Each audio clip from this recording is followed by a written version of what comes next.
E o assunto hoje é bastante sério aqui da nossa entrevista. Nós vamos falar sobre dependência química. Para isso, nós convidamos aqui no estúdio o neuropsiquiatra, o senhor Rui Palhano. Muito boa tarde, seja bem-vindo. Prazer grande, Hugo.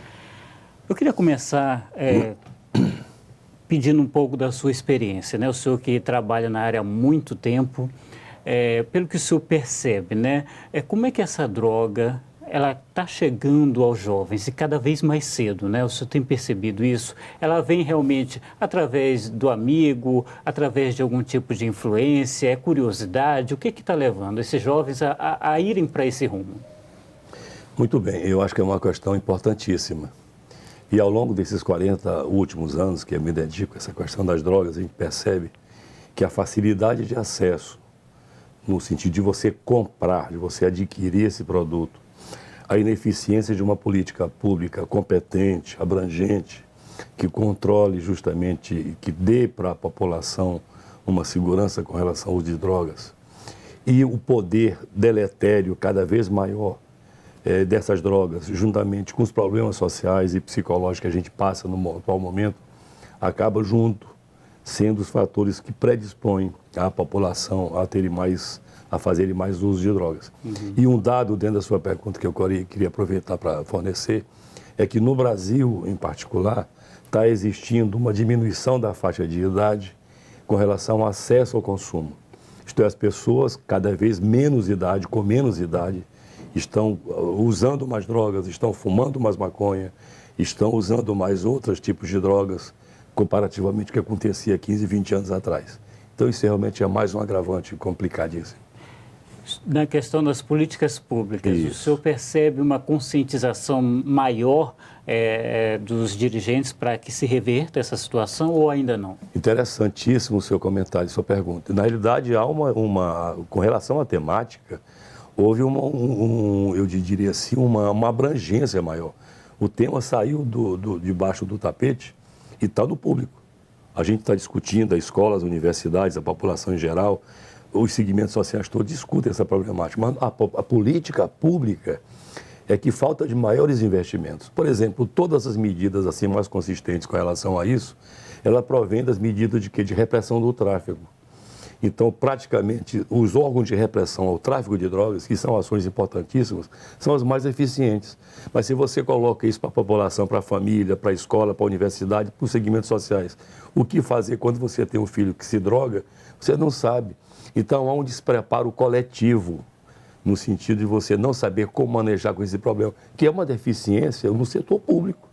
Porque o poder público podia investir mais em prevenção, em tratar mais essa questão, organizar mais serviços, financiar mais programas, é o que não se verifica. Então, o assunto veio para a baila, o assunto está mais sendo discutido, que eu acho que é importante, do que ficar escondido em sete chaves, como era antigamente. Ao mesmo tempo, a população está despreparada.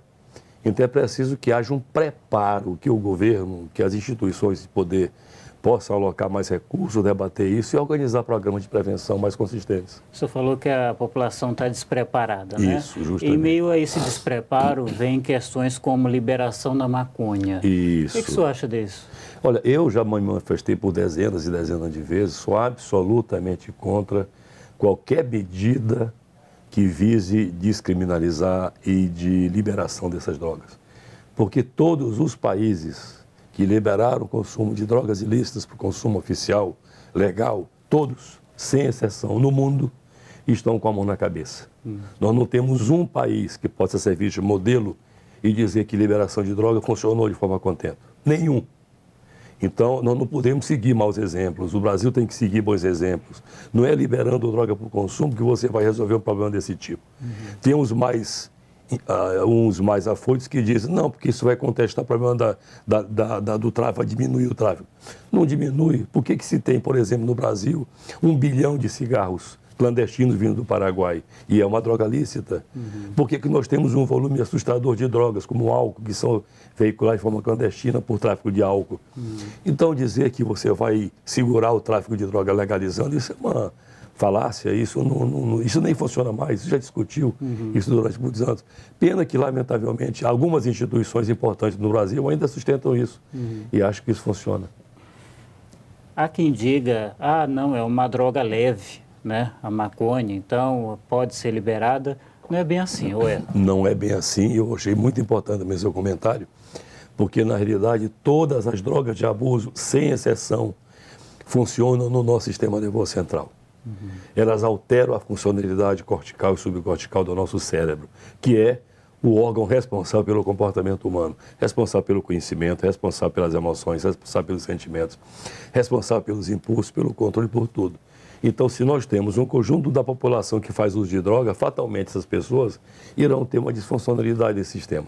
O grave problema relacionado a isso é a dependência. Sim. Então, todas as pessoas expostas ao consumo de drogas, todas, sem exceção, estão sujeitos, a mais do que quem não usa, a desenvolver um quadro de dependência química, que é, do ponto de vista psiquiátrico, uma doença complicadíssima, uma doença gravíssima. Então, dizer que isso aí é inofensivo porque a maconha é natural, isso aí é uma falácia. Cientificamente, nós sabemos, inclusive, que garotos até 17 anos expostos ao consumo de maconha têm 25% de chance de ter mais esquizofrenia, que é uma outra doença mental gravíssima, induzida por consumo de maconha. Então, o que nós precisamos é isso, esclarecer com competência a população, para que essa população esteja preparada para enfrentar esses problemas. O senhor falou aí sobre a dependência, são vários os problemas que ela causa, né?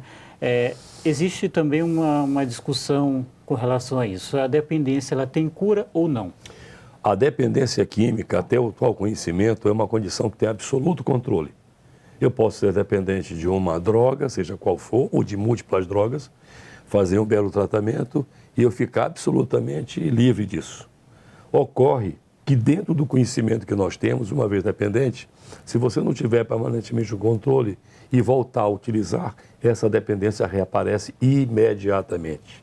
Então, o que se faz? Você pode até curar, do ponto de vista médico, do ponto de vista que você se abstém. Mas se você tiver a ousadia de querer voltar a usar a droga, por exemplo, você passa 20 anos sem beber, eu fui dependente, de álcool. Se por acaso, depois de 20 anos, eu voltasse a beber, o que é que vai acontecer? Eu retomaria a minha dependência imediatamente. Então é uma doença que ficaria escondida, sob controle médico, controle pessoal e social, não teria o sujeito que está em abstinência nenhum tipo de sintoma, mas se voltasse a usar, voltaria. Então eu não posso falar que está curado. Está em controle absoluto, assim como o diabético, assim como o hipertenso, assim como outras doenças humanas. É possível dizer que tal droga é a mais perigosa hoje em dia? Interessantíssima também sua questão. Existem drogas potencialmente muito mais perigosas do que outras. Então, por exemplo, se você comparar a ação deletéria do crack e da cocaína e seus derivados, crack, óxido e merla, elas têm um poder deteriorante de desorganizar mentalmente o sujeito de forma muito aguda. Então, com poucas experiências, com pouco uso, o sujeito já começa a ter dependência, a desenvolver um quadro. Não é de uma hora para outra, não é de um dia para o outro. Mas com poucos usos, com poucas experiências, já tem sinais de dependência. E a deterioração mental, social, psiquiátrica é muito grande, comparativamente, por exemplo, ao tabaco, que é uma droga que tem, por exemplo, um impacto de gerar dependência gigantesco, como a nicotina, mas os danos sociais do uso, do ponto de vista médico e psicossocial, são bem menos ofensivos do que quem usa o crack, por exemplo. Então, há essa possibilidade, sim, farmacologicamente, de você ter drogas potencialmente mais perigosas do que a outra. Eu queria que o senhor falasse agora para a gente que peso que tem a família, né, nesse processo de restauração dessa pessoa que está lá dependente da droga. A família, no nosso entendimento contemporâneo, é a sede, é o ninho onde fornece, que possibilita o nosso desenvolvimento. Uma família funcional, agregada, democrática, amável, solícita, que promove o bem-estar do sujeito, essa família exerce em cada um de nós uma influência muito grande, positiva. Tanto é que, a absoluta maioria das vezes, usuários de droga têm uma disfuncionalidade familiar muito grande. A maioria, não é tão, são todos. Sim. Tem uma família disfuncional, que a gente chama. Então, a família tem que estar preparada para ser um celeiro de recuperação. Se você tem um dependente de droga que conta com a família para se recuperar, ele se recupera muito mais facilmente do que aquele que não conta com essa família. Ou aqueles que não têm família de espécie nenhuma. Quer dizer, a recuperação vai ser muito mais complicada, mais difícil. Não é que não se recupere, pode se recuperar, mas nunca comparativamente a alguém que tem uma família funcional, adequada, para poder acolher, para poder tratar. E tem papel importante também na identificação, né? Perceber que há um problema com aquela pessoa. Maravilha. Aliás, você tem razão, porque os primeiros indicadores de uso estão na família, não está na escola. Quando a escola começa a perceber que um dos seus alunos está começando a usar drogas, observe que, historicamente, essa família já começou a identificar alguns sintomas de alteração comportamental. O descuido, falta de responsabilidade, descuido no trato corporal, alguns sintomas de isolamento, etc., que está na cabeceira, está no beiço, está debaixo da barba da família. Como a família hoje está muito despreparada também até para educar, porque são muitos interesses que você acaba não cuidando muito dos filhos, nem percebe. Então tem pai, por exemplo, que chega, aí descobri agora que meu filho está usando droga, aí você vai entrevistar esse filho e percebe que ele começou a usar droga com 4, 5, 6, 10 anos atrás. Então, mas a família se atenta, bem atenta nessas questões, é um grande ponto para você começar a identificar, e quanto mais precocemente você identifica e trata, melhor. Infelizmente, essa é uma realidade para muita gente, né? Para muitas famílias. Isso mesmo. Então, com certeza, tem alguém assistindo a gente que está passando por algum problema. Eu queria que o senhor falasse, né, para essas pessoas, o primeiro passo é buscar ajuda. O primeiro passo é buscar ajuda. Todos nós sabemos hoje que quanto mais cedo você intervir, se antecipar, prevenir, melhor. Quanto mais tardiamente, quanto mais instalado um problema, pior é a recuperação. E é possível. A condição de dependência química e de uso de drogas é uma condição reversível. Não há fatalidade nisto. Existe uma condição que, semelhantemente a outras, podem ser evitadas, podem ser tratadas. Quanto aos usuários, eu queria só deixar uma mensagem. Todas as drogas que você fatalmente esteja experimentando, mesmo em condições fortuitas, são potencialmente perigosas para gerar dependência, qualquer que seja ela. Desde o álcool ao cigarro, a qualquer outra. Então é bom que você se atente a isso, para evitar uma tragédia no futuro. Queria agradecer a sua presença aqui hoje com a gente. Muito obrigado por ter vindo aqui dar esses esclarecimentos. A honra foi muito grande da minha parte e parabenizá-lo pelo elenco de perguntas muito importantes que você fez. Obrigado, a gente que agradece. Parabéns, obrigado.